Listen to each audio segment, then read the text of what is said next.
Good afternoon, everyone, and welcome to the DSM Forward series. Today we are doing Building the Future. Uh, this is part of a DSM event, part of a series of events being done by the Greater Des Moines Partnership in our DSM Forward initiative. Our goal is to help businesses and community members connect, share, and exchange information and resources related to moving forward into this next phase of reopening. Partnership has created a number of industry playbooks, business playbooks, FAQs, and other information and resources. It's available to you at dsmpartnership.com/DSM forward. We hope those resources, in addition to this series, will be helpful to you. Today, I am joined by Chris Sidoris, Vice President of Development for Hubble Realty. Chris, thank you for joining us today. Thanks, Mike. Real quick, before we get rolling, if you could go ahead and open your chat window. We'd love to have your questions today. So while you're listening to us kind of start off the conversation, if there's anything that you'd like to ask Chris, feel free to pop it in there. And with that, Chris, I'm going to go ahead and stop the screen share and highlight you, and we'll get started here. So, Chris, there's been a lot going on with COVID and everything else. So let's start kind of big picture. What is the state of development in the Des Moines Metro? How are developers and business builders feeling about the future? I think we like predictability in our business. And, predictability today is a joke. Like, anybody that it could predict at this point would be a millionaire. So we like predictability. And so I think for some folks, it's troubling. We're probably a little unique in Hubble here in that we, have 100 and almost 60-year history here. And I think with developer, you have to remember with development, we look down the road. So we're looking 18 months to 2 years out at this point. And so you have to be careful not to get a little caught up in what's going on right now and look down the road and say, are the Des Moines fundamentals still there? All those things that made us a strong community, do they remain in place today? And we're confident that they are. And so I think you see that with, those people I think that are invested in this city. I think it's probably a little difficult for other people to get some kind of that predictability that we like to see. So I think you're still seeing strong work in here, probably certainly not to the extent that it was, 2016 was our big peak and it was a peak nationally. So we're not unusual without that. So you've seen kind of a back down of that, but there continues to be good activity in the Des Moines area. So I've got to ask, just because it's on the tip of everybody's tongues, no matter what we do today, what are the challenges that COVID-19 caused builders and developers? Can you talk a little bit about that? It's got to have affected you. Yeah, it more so early on. We obviously we all had shutdowns early on. Now, we were fortunate. Most of our projects, we were kind of at a good place. I mean, not through any massive planning, but just we happened to be there. But still, the shutdowns hurt everybody. So we had a lot of our suppliers that were shut down. Most of them were shut down a very short window. Probably, I would say that we have two impacts today. We still continue to, crews have to pull off when they have any kind of obviously testing issues. And so, we get that occasionally on, all of the developments that we have. But probably the biggest one is just part of what we typically see in, is rent up is April and May is a big deal for all of us because God bless the May graduates. They are a big deal for the rental market. We have a nice balance between millennials and empty nesters, but that's our big push every year. And we did not get that this year. And I would say if you had the answer to when either, the principals and nationwides of this world are going to be comfortable and they're going to hire them, or all you empty nesters are putting them at home, please pay for an apartment, get them out of the house. So, at that, we're hoping that at this fall, at some point, mom and dad are like, I can't deal with it. Like, I'd rather pay the rent. But that's probably, to me, the biggest COVID we have is, again, that predictability. So that job market for those May grads has not opened up. And so we would like to see that. Now, we fortunately in Des Moines, the amount of units that we have on is really small. We just opened up Link that's down at Gray Station. And we're meeting our rent up, but we're meeting our rent up fortunately because we're about the only brand new game in town. If there was that same supply, we'd probably have issues. But the biggest impact from COVID has certainly been not having those May grads go out into the market and create households. That way we need them not only to get the job, but to get the job that they have the income to what we call create a household, which means you go out and rent an apartment or buy a house. Yeah, yeah. So do you see any long-term challenges with the results of COVID as you look out the next 3 or 4 years? I think it will be, there's two things that I think we look at, is certainly what is the distancing mean and how long will that go on? Certainly we all think that, the vaccine is coming, but what's the comfort level there? So at what point is social distancing not a thing anymore? And I don't know that it will totally go away. I think for most of us, we recognize that we need that back. And so what does that look like? And then as a result, kind of the rollover, what does that do to the commercial office market? What does that space look like? We have gone from, all these individual offices to this big open area. Now, I know most of us in Hubble, we did the same thing. We just plucked out every other person in that. So what do you need? Do you need the same amount of space because you're only using half as much so that, it'll be the same, or will it go down? And again, then what's the rollover to the work from home? What does that look like? And I think that's a little different. I think, the commercial office piece is a result of where do we get to the point that the social distancing comes offline. But the work from home, I think, is here to stay. It's just what's the degree to that? And what does that look like? Yeah, it's been interesting because I think recently we saw, I think it's Nationwide announced that they'd be opening one of their buildings for lease. Now it's going to be a couple of years before they do that. It's not an immediate, but when you think about the world of development and as economic developers, we're a piece of that action, if you will, it's that puzzle. And we know there's going to be some space becoming available, but to have a whole building like that come available does really change the picture for the commercial rental market. At the same time, Des Moines continues to grow. I mean, we still see people, asking about projects they want to do and headquarter moves and those kinds of things. So I do think it's going to be kind of a dynamic market for a while. And to your point, the work from home thing, I think I think that's a done deal. I don't think anybody's going to debate that one anymore. Yes, So yes. what about residential homes and apartment rentals? You talked about the uptick you normally see in April, May. In general, how are rentals, renewals, and those types of things? Are they holding up? Are they Well, changing any? yeah, I always tell people there are a few silver linings to COVID, and that was one for our particular area. Is you saw those renewals that typically we do a lot more. We don't have the degree of renewals, or at least the stay in place, and that obviously went up tremendously because people just didn't want to relocate. So yes, renewals are strong. Obviously the home market is crazy. Home sales are up almost 35% over last year, which to me is amazing. So, home sales are going crazy. Now, the rental market, I think, is a little bit of this, two things. A, the May grad thing that I talked about, but also the interest in relocating in the middle of this. And what's that comfort level? So, again, the rentals, I think, have been okay. Occupancies are still at a decent level.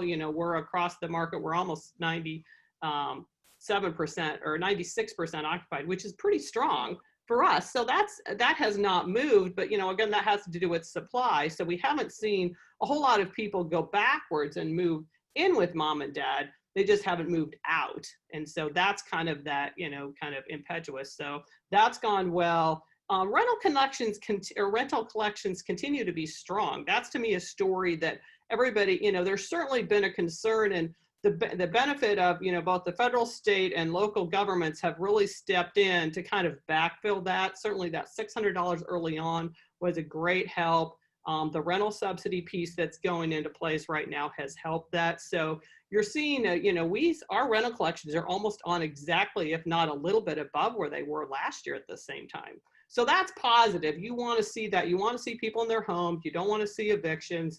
You don't want to see foreclosures, that type of thing. So the nice thing is that the response was quicker, and I think it was aimed at the right direction. So for our market, that's been really good. So how about the financing of projects? Because obviously there's a lot going on. There's a lot going on everywhere. But when I watch the stock market, I always watch the equity markets. I'm personally involved in a couple of REITs. I mean, there's a lot of moving pieces to financing a project. Has the financing remained readily available?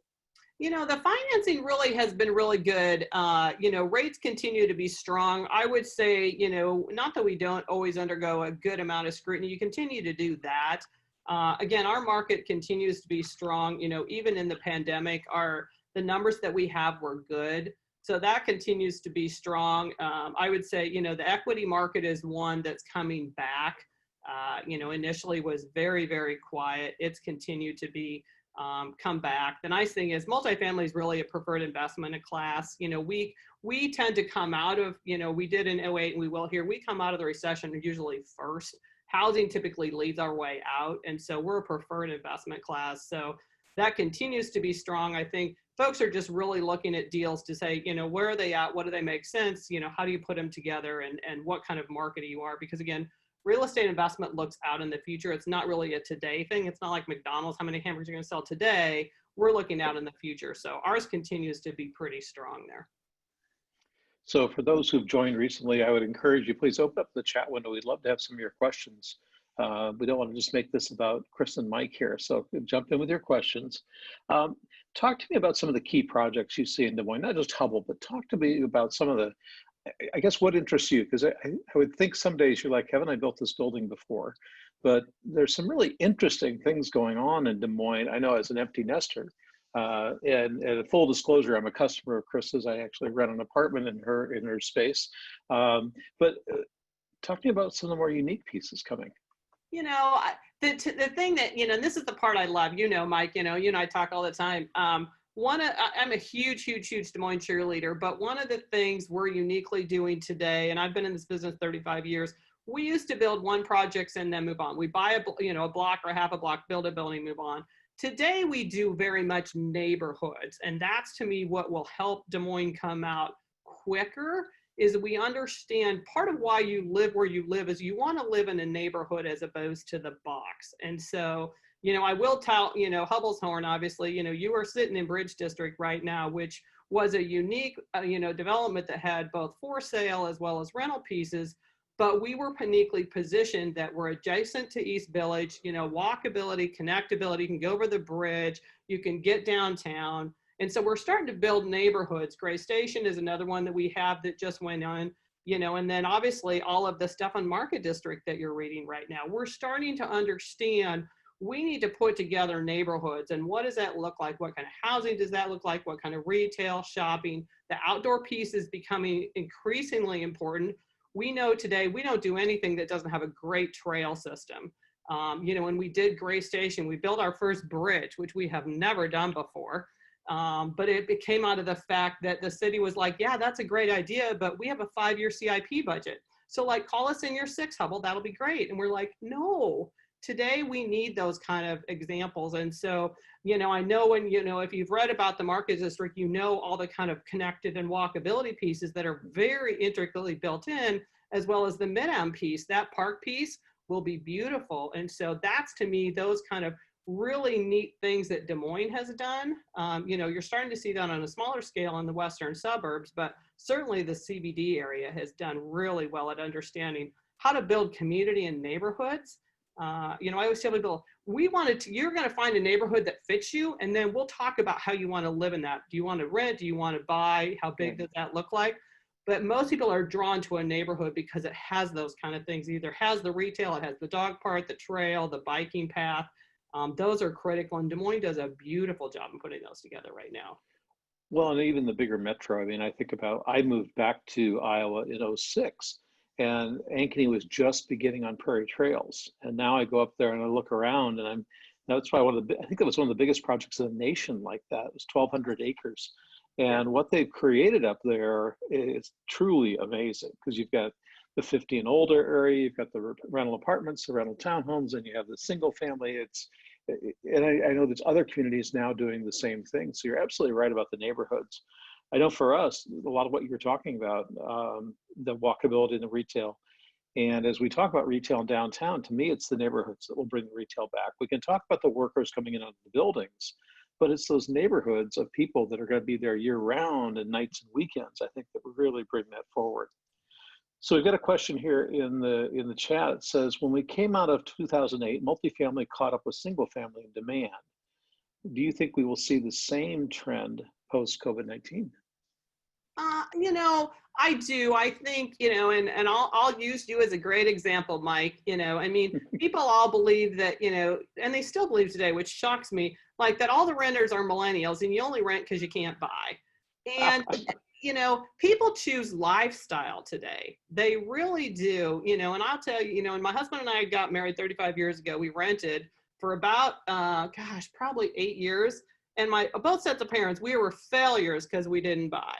And people just don't have that mentality today. You choose what lifestyle works for you. And, that may be rental and that may be purchase. I tell people, it just depends on how you want to use your capital. And not everybody wants to own something, and not everybody wants to, shovel snow and mow grass. And so I do think that it will come back and support that, because I think there's a real balance. We have a single family rental townhome project that's under construction right now in Waukee. And that's exactly what that's about. And man, I had a guy that caught me last week, and he is begging for information on that. And I'm like, sir, we do not have a stick of wood that's vertical on that project yet. I appreciate your enthusiasm, but I think it just goes to show he loves the Waukee community, which is great, which is why we're out there. But he's just to the point, he's ready for that next stage. And so the nice thing is, within those communities, as people work into that rental, my guess is he's coming out of probably a smaller house in Waukee that now can turn for a nice entry for people coming into Waukee. So I think you'll see that, but I think it's probably more of a lifestyle change and a use of capital, as opposed to probably the fact that, you only rent because you can't buy. Yeah, you're absolutely right. We get people that look at us funny that we're renters, and it's, we've had 5 homes over 30 years, and we've done a full remodel all the way up to buy a brand new property. And, when you talk about getting out on the trail system and traveling and doing things, we're trading our time. We're saying we're not interested in, you mentioned shoveling and mowing, but it's also paint the house, fix the roof, need to replace the furnace, and all those things that I have done in my past. And there's a lot of that type of thing that I do think people don't necessarily want those unknowns. It's quite pleasant when something breaks just to pick up the phone and call somebody and it gets fixed. So to me, it's many, many aspects. Right. We've got another question here. It says, the recent reckoning around Black Lives Matters has resulted in many institutions and organizations having internal conversations about their role in promoting racial equity. Local development and housing policy play a special role in race relations in this country. Has Hubble been having internal conversations about their role in promoting racial equity? If so, what do those conversations look like? Great question. Yeah. Of course we are. We fortunately already had, we have a diversity committee that looks at that all of the time. And so we were already doing a little bit of that. Certainly, I don't know that anybody can say it had been done to the level that it should be. And I think that's part of what I think we're learning about that, and understanding what those conversations look like, what the kind of, they should look like. But also, we do play a unique role in housing, and, we certainly do a lot of, the neighborhood development stuff that we just talked about, but we also play a special role in affordable housing. And that's been part of my 35-year career too. And so we have about 1,000 units of affordable housing, but it's, what is the housing in the area where people want it to be, and what does that look like? One of the things I also am interested in is, the connections that we do, and, the trails that we just talked about. Well, yeah, in the CBD, they're there, but where do they go from there? How do we connect the entire community, and what does that housing look like on those connections? And, is it available at the rate that it should be, in the way that people want it to be? And so I think we're getting there, but we do try and play a role. One of the things that we're, we look at a lot of options, around different neighborhoods and those types of things. So we work with nonprofits. I actually am on the board of a group called Home Inc. here that does, we do investments in neighborhoods and revitalization areas. And so we need to have a better role. We certainly are at that table, but I think everybody that's a developer, be it, single family or rental, needs to continue to play a role with that, and continue to grow the city. So if we can go a little deeper on that, I'm curious from your perspective, and don't want to start any negativity here, but just tell me in general, you've got a lot of cities with a lot of different zoning coding requirements. I know my wife and I talked about building a small home, And there's many developments that say, no, you have to build 2,000 feet, you have to build 3,000 feet, you have to do this. And, there's theories on why that is. The logical one is maintaining value in the neighborhood of your home. Is that changing? What's going on to allow a diversity of housing type, price point, size, Sure. style? What's going on there? Sure. One of my favorite ones, Minneapolis basically recently got rid of single family zoning, which is fascinating to me. I love that. But that's a major step forward because we know zoning is one of the ways that for years and years, and if you haven't seen, Polk County Housing Trust Fund has their red line exhibit that's been out, which is fascinating. But zoning is one of those artificial ways that we have promoted that kind of continued kind of separation, if you will. And so I think we have to understand what zoning does. When they eliminated single family, that was amazing, and that they got it done. But what it does is to say we now can start to have, again, the ability to have small homes, smaller homes. I'm one of my favorite projects I'm doing right now with Home Inc. We partnered up with AARP, and we are actually doing a demonstration project building an ADU, which is an accessory dwelling unit, in the Invest DSM. We're actually up in the Oak Park neighborhood. And so we're going to actually add the accessory dwelling. I always tell it, it's called a granny flat, or, Fonzie lived in an ADU, but we're going to basically attach it to the garage to the rear of a home in the Oak Park neighborhood, which will now allow for, it's either mom and dad could live back there, a caregiver could live back there. It can be a small rental within that neighborhood, and on that corridor, and for all that stuff that's happening in Highland Park is within walking distance of this little ADU. So it can be a rental, but it allows us to start to add not only diversity but density into neighborhoods in such a way. I'll tell you, when you drive down Euclid, and our lot is that we're working with Invest DSM is on Euclid, you will not see it because it's tucked out back behind that unit. But now you have the ability to start to add smaller units, but also density into neighborhoods that already have those kind of built-in walkable pieces that people love, without saying, drop in this, 50-unit apartment building, which is not necessarily what we really want. But how do you start to add, duplexes, triplexes, fourplexes on what used to be, again, that lot that you just talked about that had to have the 2,000 or 2,500 square foot home, probably not necessary.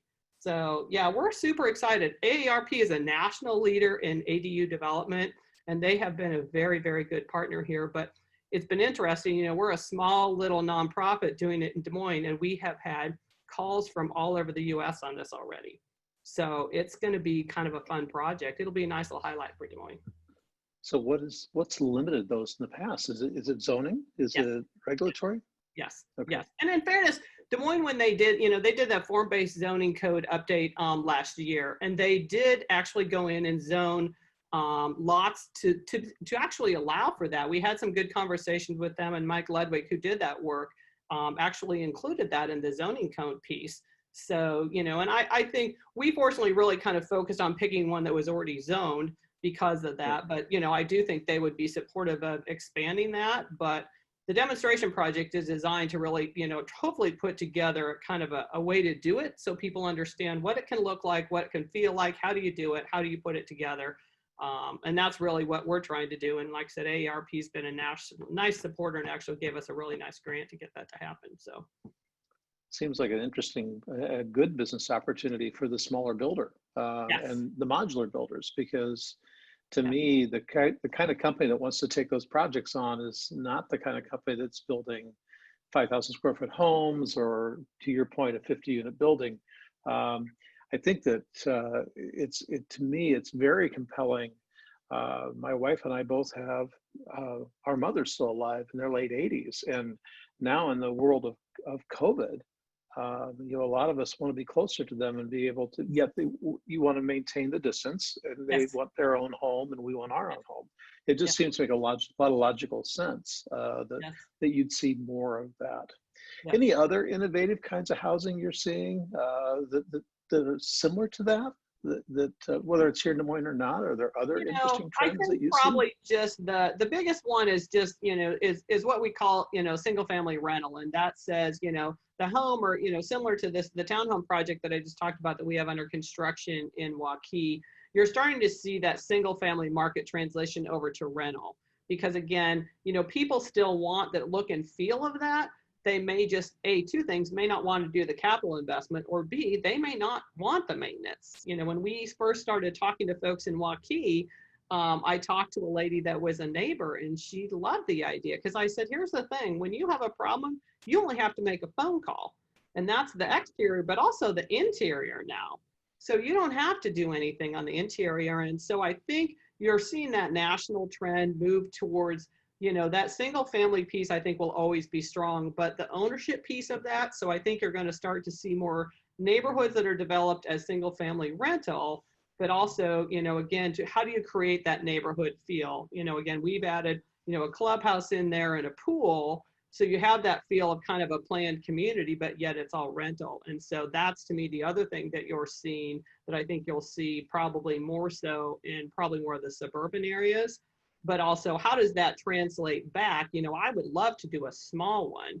We did some pretty decent sized townhomes out there, but how does that translate back into a smaller concept? And could you do it with just smaller houses in an area? And so I think you'll probably see some of that come on as well.